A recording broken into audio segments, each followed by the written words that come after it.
affects that. So if a person, for example, if a woman is a lesbian or a man is gay, there is this assumption that for the man he is less of a man now because of this, and the messages he gets are that, because there may not be space for men to be emotional.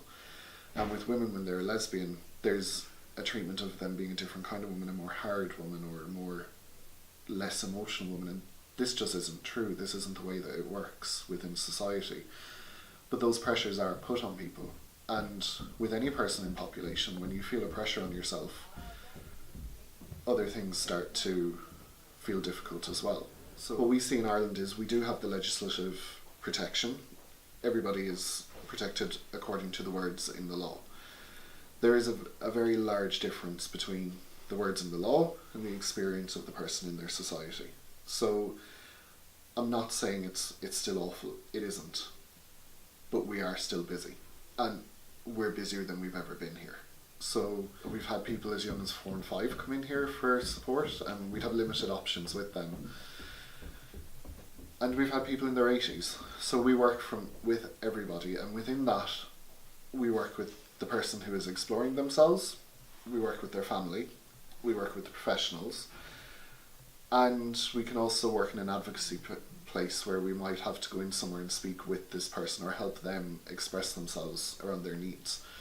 So the more we do this, the more I do this work and the more we do training, we come from a point of view of information base, and we provide information. It's up to you to make your own decisions around that. I think what goes on is people have an understanding of people from the LGBT community as being very different and being something that they can't connect with. What we do through our workshops is provide a space to understand that process. So, for example, we all know what it's like to come out.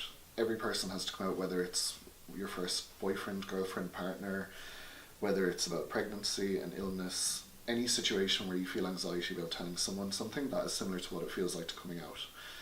We all know what it feels like to be oppressed on a level. Most people have a word that will trigger a very deep emotion of discomfort or hurt or anger. That's what it feels like to be oppressed. So what we do in our workshops is provide a space for people to see what that feels like and understand that there are similarities here. But ultimately it is up to that person whether they feel they need to grow within that space. The people that I work with have jumped significantly.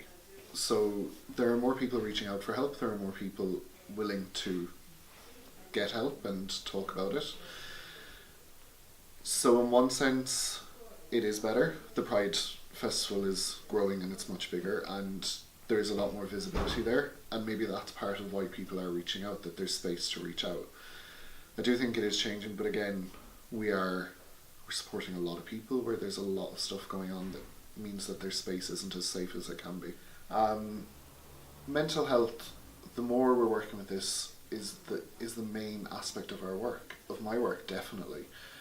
When I worked with people before, there may have been a sexual health aspect because it would have been more immediate need, but the people that are coming to us at the moment, it is mental health we're talking about, and it's about helping them live a life where they feel comfortable, confident and safe. And for me that is very prominent, especially regarding Mental Health Week and the experience of people. I think it's so important to have a space where you can grow within yourself and provide yourself with the skills to live a healthy, well life.